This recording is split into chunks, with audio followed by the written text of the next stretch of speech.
Guys, is coming into my review for something that I've been looking forward to reviewing all week long to you guys, and now that day has finally come, and of course, that thing I'm going to be reviewing is none other than the live event, the NBC live event of the year that I've been looking forward to all year, and that is none other than Hairspray Live. Guys, I was pumped out of my mind for this live event, more so than I've been for the other NBC productions, because, I think that they've been really good, but especially after The Wiz last year, this definitely got me very excited. I thought The Wiz last year was as perfect as a live production could be. I love pretty much everything about that production, and I was really hoping that this could be maybe even better than that, especially Grease, that set such a high standard. I was really hoping that this could be just as good, if not better than that, and I have to say that while I really did love this production overall, this was nowhere near as perfect as it could have been. I think that there definitely are a lot of problems. For the most part, I definitely had a good time, but I don't think that this is nearly as good as it could have been. I'm going to get into why. But let's get to the plot of Hairspray, which, if you guys don't know the plot of Hairspray, I'm pretty sure you do if you've seen the movie or the Broadway show. But essentially, the plot here, which I just watched the movie in preparation for it, so I definitely know what I'm talking about when it comes to Hairspray. Basically, the plot is we have Tracy Turnblad, who is a overweight, girl who is very much obsessed with the show, The Corny Collins Show. She kind of like idolized over it, and on the Corny Collins Show, it's kind of like your typical dance show in the 1960s, and she watches it pretty much religiously on a daily basis. But there's this one day on the Corey Collins show called Negro Day, and this is something that Tracy wants to try to make every single day. So she starts to protest against it, and especially once she gets a chance to be on the show, she does whatever she can to try to make everyday Negro Day and basically try to get everyone to be equal and give everyone the chance to dance, which is something that she wants to do. And that's essentially the plot overall of Hairspray Live, but let's just get right into it, starting off with the cast. So when it comes down to the cast for these NBC musicals, I have always been very in the middle. I think for the most part they cast them really, really well. But I think, Sound of Music Live obviously wasn't casted that great. Peter Pan wasn't, but Wiz Live was perfectly casted. And this definitely had the potential to be the best cast yet. I mean, everyone here really does have theater creds. Everyone here has done theater stuff, and the cast here in general, I definitely was very much looking forward to. I thought they all were really great, and I have to say that I think 80% of them were really great. 85% were really great. Let's talk about our star here, Maddie Baillio, because I was very interested in Maddie Baillio overall, mainly because of how great, how great, Shanice Williams was last year. She was arguably the best thing about The Wiz last year. So I was very excited to see how Maddie Baillio was going to be. And look, I know she's a newcomer, and I get that she obviously was very nervous, but I just didn't really believe her in this role, I have to say. Tracy's supposed to be the go-getter, someone who will do anything and, is very determined and doesn't let anyone stop her, and Maddie Baillio the entire time just stuck out like a sore thumb because she just seemed like she was hiding something, like she was very scared of what she was doing. She kept messing up words, and it really took me out of her performance. Now, I will say she definitely did get good towards the end, but most of her performance felt more or less like I was watching a professional production and more like I was watching a high school production. And I know that Maddie Baillio is a newcomer. I don't want to shit on her entirely because I don't think that she was terrible. I really don't. I think that, I get that this was her first, public performance, and that this was obviously a very big deal for her, and she clearly got very nervous. I totally understand that. I've been in that boat before. I don't get nervous a ton, but I definitely understand where she's coming from with that, and I get that it definitely did, but it did reflect on her performance a bit. I do think that there were times where she did get a little bit choked up. She kept forgetting lines, and those are things that are kind of integral when you're playing a character. You need to remember your lines, you need to remember the words, or else you're breaking character. And I think she did a good job of staying in character, but a lot of her lines came across very flat. I don't think that she was as good as a Tracy as we could have gotten, and she didn't really feel like Tracy Turnblad to me. She made Tracy Turnblad to seem like any overweight dancer and really didn't stick out in the way Marissa Jarrett Winokur did or the way that Nikki Blonsky did. I think because of how great the other performers have been, Maddie Baillio just didn't really stick out. I think she probably is the worst Tracy Turnblad we've had. I hate to say that because I was really hoping she was going to be great, and she definitely did try to make it her own, which is something I'm very happy about, but it just really didn't work. Nothing to, not really trying to, nothing personal with her, just in general, I think that she really was not right for this. I think that this was a cool idea to get someone new, but Maddie Baillio, I just didn't really think worked out that great. She definitely did get better towards the end, but just in general, she's very unmemorable, and it kind of sucks when your main lead is not nearly as good as you could have been, especially when she's a newcomer. So while I found Maddie Baillio to be very shaky, the one that I was definitely most worried about actually was Harvey Fierstein.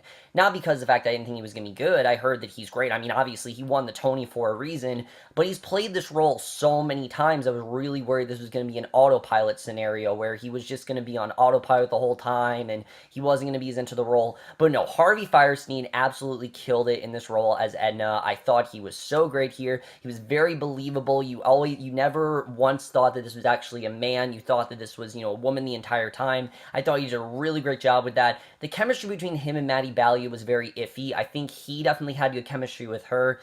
I don't really know what she was doing. She just didn't really seem like she was that into it, but I thought their Welcome to the 60s number worked out really well, but he definitely had he was definitely one of the show stealers. I love what he did here. He was a lot of fun to watch, and you can definitely tell that he just got right back into that role. Like, definitely, you can tell that he's done this a million times before. This is probably, one of his most recognizable roles, and I think you can definitely see why he got the performance, because he was so great here. I really did love what Harvey Fierstein did, and in general, very much impressed me. I was very happy to see him, and it's cool to finally get to see him on TV, because, he was on Broadway all those years, and finally he has to play his role again, so it was really cool to get to see him, see all the praise that's been building up to, and definitely, I think he definitely delivered in the way that we all expected him to. Now, someone that I was definitely very much looking forward to in this show, without a doubt, was Kristin Chenoweth as Velma Von Tussle. I mean, talk about perfect casting there. Michelle Pfeiffer was great in the movie, but Kristin Chenoweth I could definitely see playing this role, and she was great for the most part. I thought she did a really great job with what she had. She didn't have as much to do as I think Velma does in the movie, which, again, I haven't seen the original show. I've only seen the movie, but I definitely know the show really well, but I thought she was really great with what she had. She absolutely killed it in Legend of Miss Baltimore Crabs, and she was very funny to watch. So Kristin Chenoweth, I thought, really was great here. And who actually surprised me the most out of everyone, believe it or not, was Dove Cameron. I was expecting, honestly, nothing from Dove Cameron. It's not because of the fact that I don't like Dove Cameron. It's that everything I've seen her in up to this point, I thought, okay, she's okay. You guys know I didn't really like her in Descendants, mainly because of the role she played, but I thought she was great here as Amber. You could tell that she was very much into the role, and she was the complete opposite of Maddie Baillio. I think actually it being live actually helped her. I mean, you could tell was having a lot of fun. You could tell got right into this role, and I really did love everything about her here. I thought she really was great as Amber. Just seeing her, being that stereotypical, bitch, I thought was a lot of fun to watch, and I thought she did a really good job playing this role, and I think definitely she was one of the unexpected stars of this show. I wasn't expecting much from Dove Cameron, but she was actually really good here, and I was surprised to see how good she really was, but she really was fantastic. I'm actually really looking forward to seeing what she does in the future. I think she should stick more to this stuff and less the Disney Channel stuff, because it's not really servicing her that well. I think this is more where she is headed, and I was very surprised to say that Dove Cameron was great, but she really was, and I was very happy to see her be as good as she was here. I really thought that she did a great job in this role. But by far, the absolute standout of this show, and the one person who I can say gave the absolute best performance, was Jennifer Hudson as Motormouth Maybelle, which, I mean, are we even surprised? I'm not at all surprised that she was so great. I knew that she was going to be great the second that they casted Jennifer Hudson. I'm like, that is perfect casting right there, and she did not disappoint one bit. Every word that came out of her mouth, I believed. I thought everything she said, you could tell she was so into the role. You could tell how much she admired the character, and she did such a great job with this role. I really thought that she was so great here. She's not in the show a ton. She was only in about 4 scenes, but her performance was so memorable that she really was the stand here. I honestly think that she truly is Emmy worthy. I want to see her get an Emmy nomination. It is incredible to see Jennifer Hudson here. You know, if I couldn't see her in The Color Purple, I got to see her in Hairspray live, and she was just incredible here. I love what she did, and especially on I Know Where I've Been, she absolutely slayed it. I thought she was just incredible in this role and really just blew everyone else out of the water. She was great, and I really love what we got from her. It was kind of sucks that she was only in a couple scenes, but for what she was in, I thought she was amazing, and by far, I think the standout of the entire show, by far.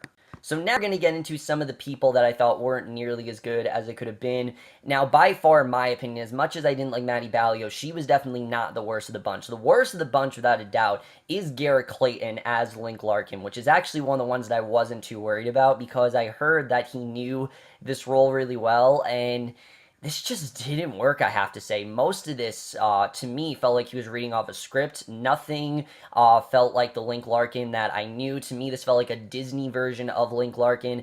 I don't know if Garret just wasn't into it or if he was trying to channel Zac Efron, but that's what it seemed like to me. It seemed like he was trying to be like Zac Efron, and it really didn't work at all. Zac Efron had a natural charm in that movie that I think serviced him really well, and Garret Clayton just doesn't really have that. I've really loved him in the Teen Beach movies. As you know, I think he's one of the funniest parts of those. He's better off playing those kind of characters than this, like, swoon-worthy kind of love interest. I just didn't believe it. I have to say, everything about him felt like a cartoon. I really was not into him at all, and I didn't see any chemistry between him and Maddie Baillio. Any time that these two had any sort of interaction, I didn't buy a second of their chemistry, honestly, and it really sucks because I really do like the character of Link, but he didn't really have anything to do. He really did stick out like a sore thumb, and really, whenever he was on, I felt like I was watching a completely different show, I have to say. I really did not think he was that great, and really does suck because, you know, Link could be one of the best characters in the show, but because of how I think just how scripty Garret Clayton really was, I really was not into how he was here. Ariana Grande here as Penny, I was a little bit worried about, definitely, because it's Ariana Grande, and she's not the best actress in the world, I definitely will say that. I think her facial expression, she did really well. Her line delivery, on the other hand, was a bit iffy, definitely. I think most of the time she sounded like she was just trying to be Kat, but as a nerd, and I really don't think she understood this character that well. This character is supposed to be someone who, yes, is nerdy, and yes, is a little bit naive, but she is somewhat smart. Like, she's not completely dumb. She's not Kat Valentine. That's exactly what she was doing. It was Kat Valentine with glasses and brown hair, and it just didn't really work, I have to say. I think her scenes with Seaweed worked really, really well. You could definitely tell she was in love with him, and I think she did a good job with that. But any line delivery she had, I thought came across really rough and just didn't sound right. Nothing that she said sounded really convincing.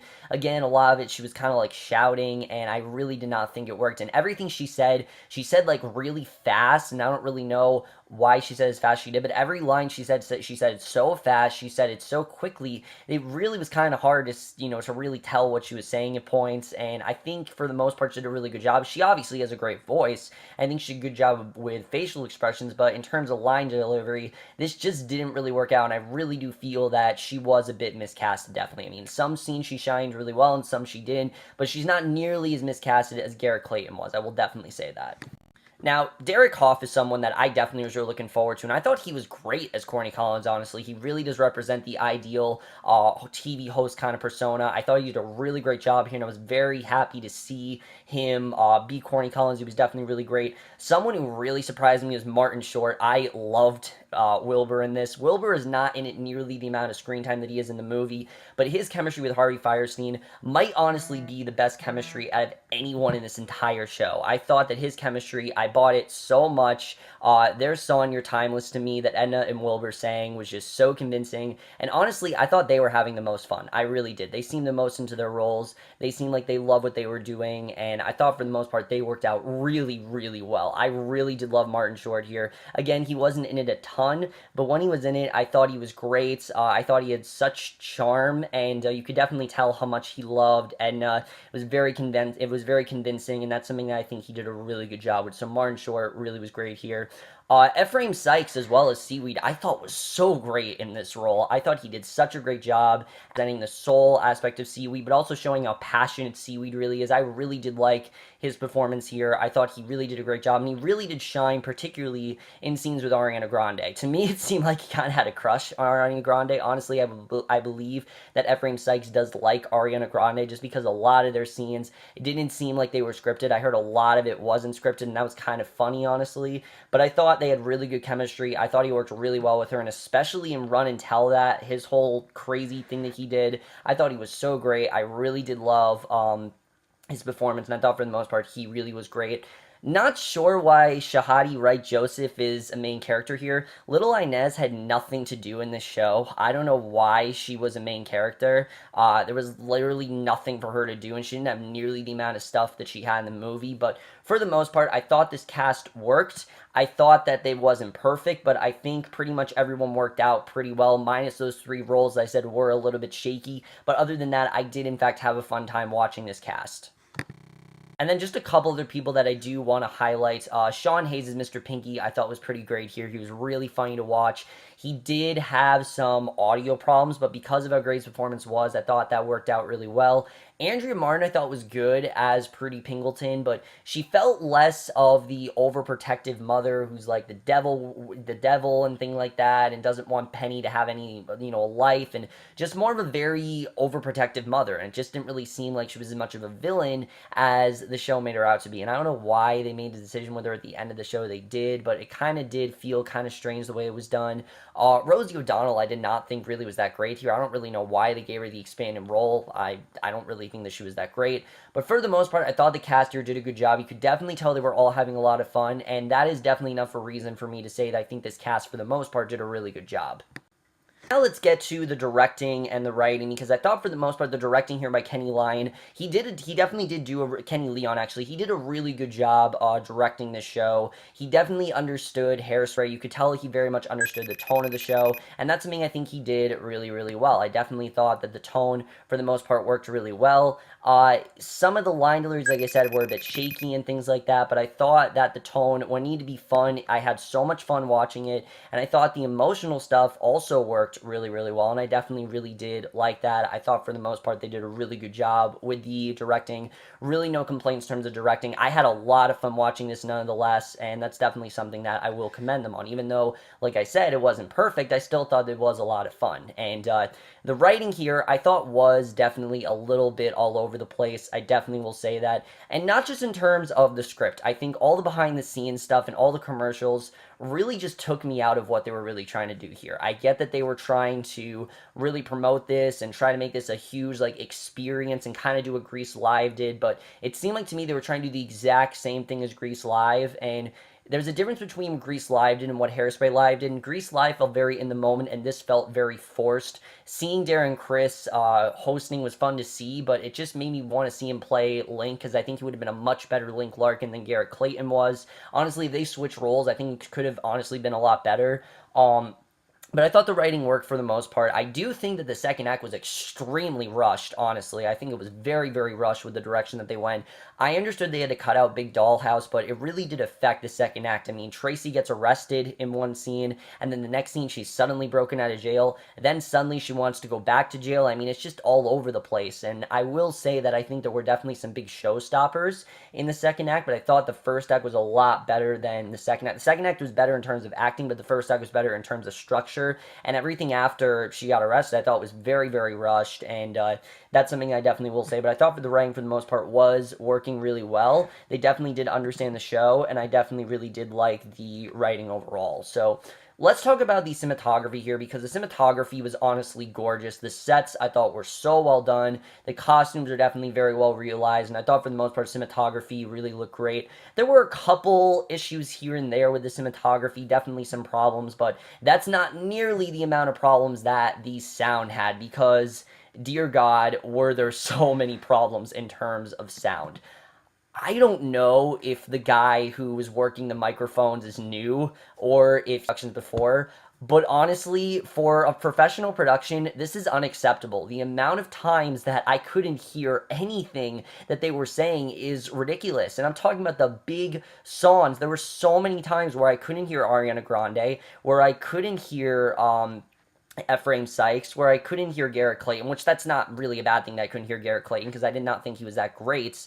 But Ariana Grande, especially, I don't know what was up with her microphone, but pretty much every song she sang, I couldn't hear a single word that she was saying, and something was definitely up with the microphones, and it kind of did affect the music overall. I thought the music worked really well here, but because of the sound problems, definitely a lot of times you had the singers who were performing the song, and the music was very much off, and it definitely was very noticeable. It very much took me out what was going on, and I think this is all stuff that could have easily been fixed. I don't really know why they went in this, why this happened with the microphones, but this is by far the most, I honestly, this is probably the most problems I've seen with any NBC production so far, and I know the Sound of Music Live had a lot of problems, I know Peter Pan Live had a lot of problems. I don't remember The Wiz having really any problems, but this really has to have the most problems I have, and it really does suck because I think the cast here was really great. I think the writing was really great, but because of all the sound problems, it kind of did take me out of what was going on, honestly. And then the other big thing is, why did we keep getting rid of the live audience? The live audience was like here, and then it wasn't there. And then you suddenly heard a live audience, and then you didn't hear a live audience. And